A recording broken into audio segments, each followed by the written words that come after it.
This program is brought to you by thepodcastfactory.com.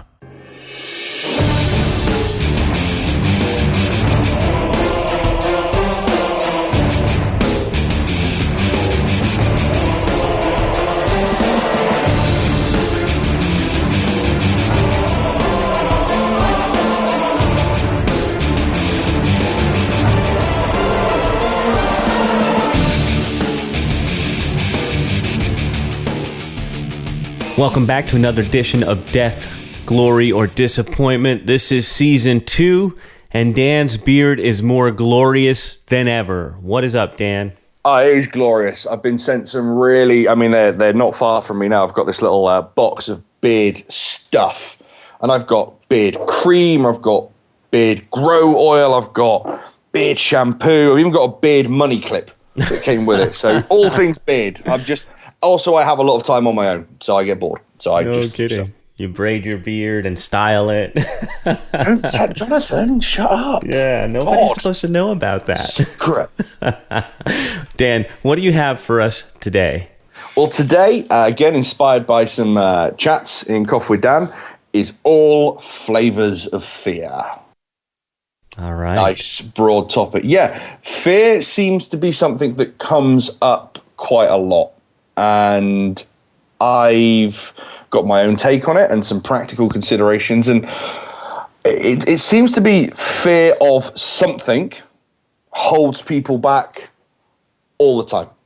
Why does it keep coming up, Dan? Because I notice that every time you put this out there to look for topics, every time we have done this, fear is at the front, always. And we always get more than one person who mentions it. And it's quite sad in a way, because something that, as we know, Dan is not the most woo-woo of characters, but I do respect, qualified and smart individuals in the kind of mindset, life coaching space. You've actually got experience, like practical and scientific qualifications, as well as, the people skills that you need to be able to help people in that one. And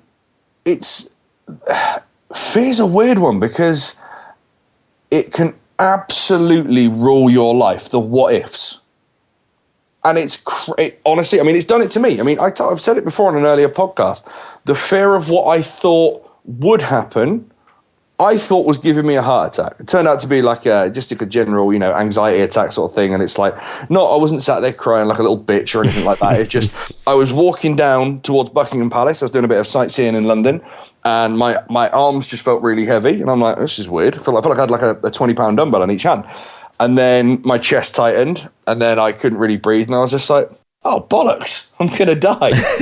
And I was just like, do I text my mum and dad, just say, it might be dead, but just want to let you know I love you. I was kind of like, oh, what do I do? And it just turned out it was, stress. It was the fear of the what ifs of, some things had changed in my business, and I was desperately worried about what I thought was going to happen. And my imagination turned this into a crazy scenario. And what actually happened was about 5 to 10% of that. It involved a couple of, uncomfortable calls and a bit more work on my part, and it was fixed. But in my head, I was so fucking terrified of, oh my God, this is going to be taken away from me. That's going to be taken away from me. My name is going to be mud. Everything's going to go wrong. I'm going to die and get fat, and my beard's going to be shaved off. No one's ever shaved my beard off. But it was all manufactured. It was all in my head.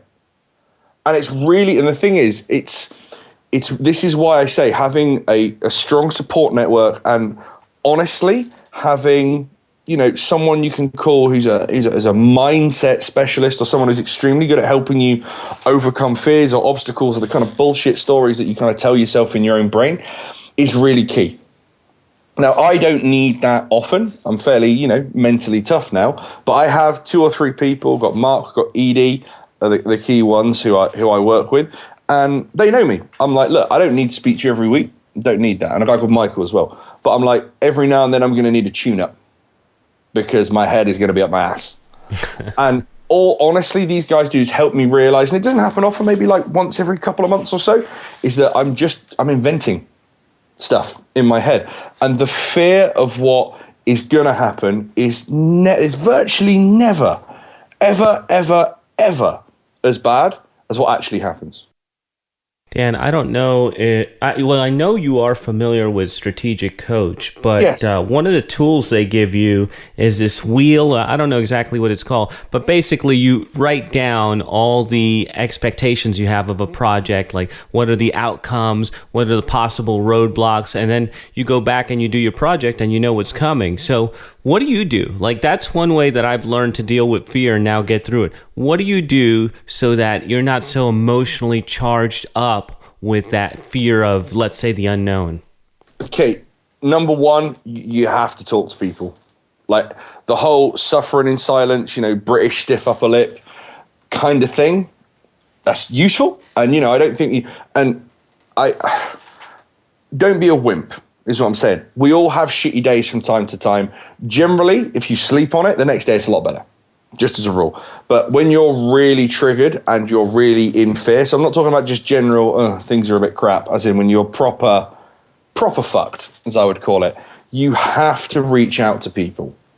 You have to have someone to talk to, even if it's just for them to just listen. And what happens is for me, if this person is trained or skilled or has any degree of compassion, you end up, by the end of that call, like realizing that it's in your head.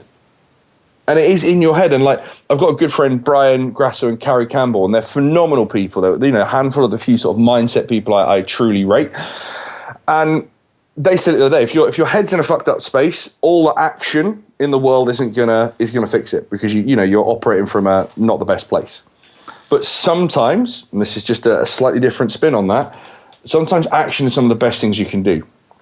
If you think, oh my God, I've not got enough sales, oh my God, this is going to happen, that's going to happen, just think, okay, what can I positively influence now? Could I send out 10 pictures via email? Yes, I could. Because obviously in this sort of situation, people may not want to talk, because they're feeling a bit fearful. Can I write some copy? May not be coming from the best place, but it's a start. Can I, put an offer out to my list or to my audience? Yes, I can. Can I reach out to people that I've worked with before who've wanted to work with me? Yes, I can. And it's obviously degrees of how triggered you are and how fearful you are. But I found when I start to just work, I think, okay, well, I can't fix that. That's happened. That's going on. That's just a thing. I can't do, whatever happens is going to happen. What can I positively influence? Where can I make a sale? Where can I make a connection? Where can I add value to my audience? What can I do to make my current clients' lives better, happier, more fulfilled? And if I focus on that, me personally, I tend to forget the negative stuff. So I want to circle back to something you said, which is why I brought up the strategic coach thing. Mm-hmm. So you said that a lot of times, and I found this too, that a lot of times you are afraid of the stuff that you're making up in your head, but it's not nearly as bad as you thought it would be. How does that work, Dan? Do you know what? When you are in that situation for the first time, anyone who tells you what I've just said and what you've just said, you're not going to listen to. You're not. Because when and it's like when people say, what is it? It's darkest before the dawn and all those kind of wanky platitudes.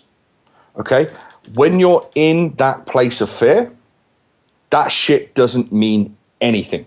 And I can say it till I'm blue in the face. It's, a good night's sleep, seriously, with plenty of, good nutrition and water and rest does wonders. The next day, you generally feel infinitely better. And it isn't as bad. Like, I've been through it. It's never as bad as you think. And everything has a solution. But it's insulting to people who are in that place of fear, because when you're in that place, you can't see any of that. Mm. And if it's you who's in it, then the one thing I say is just reach out and talk to someone. Don't shut yourself away. Don't hide. Definitely get off social media. Definitely get away from your communications. Like, just get the fuck away from it. But I would certainly say reach out to people, trusted friends, someone who it doesn't have to be like a mindset coach or anyone like that. It could just be someone you're friends with. Just talk to people. That is honestly one of the biggest bits of advice I can give. Don't do any crazy judgments. Don't do any crazy actions that are kind of knee-jerk. if someone has said something, let's just say you had a big contractor, a big client who's just doesn't want to work with you anymore, or someone suddenly bad-mouthed you, or you've lost like 10 clients and you only have 12, don't react there and then. Give it 24 hours, get a good night's sleep, get the fuck off social media, talk to some friends. I am not a psychologist, I'm not a trained therapist, I am just simply saying this is what has worked for me. And every time I've done that, things get better.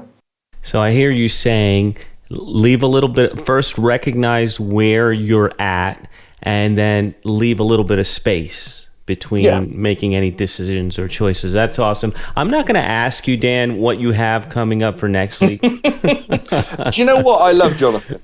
We're finally, I think we've hit our stride with our podcast now. I look forward to recording them with you, but you'll finally start to get the Dan preparation cycle.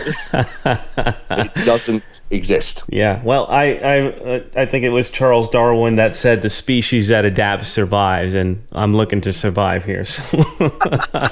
Awesome. Well, thank you for listening, anyone. And like I said, if you're in this place, as much as I say it, if you're feeling fearful, things are shit at the moment, anything I say isn't going to make it better. Follow some simple steps. If someone you know is in this place, and I'll say this final point, Jonathan, sorry to cut you over. I was in a really shitty spot about 3 months ago, give or take. And a friend of mine didn't even tell me, got in a car, drove 4 hours, which isn't in America, that's a commute for you guys, but in Britain, that's like half our country. 4 hours just to take me for a beer. Wow. One of the most beautiful things another human has done for me. Didn't ask for anything, just to say, come on, let's get you out of your space. Let's do something. So, even if you've got someone who's in that zone, take them out, change their scenery, take them for a walk, take them for a pint, take them to the cinema.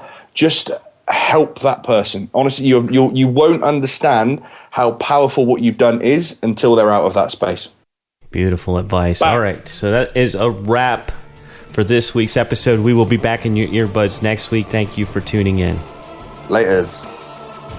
You've been listening to Death, Glory, or Disappointment with Dan Meredith. If you enjoyed the show and you want more, then your next step is to go to iTunes right now and subscribe. And while you're there, give us a rating and review. It'll help us out a bunch, plus it'll bring you good karma.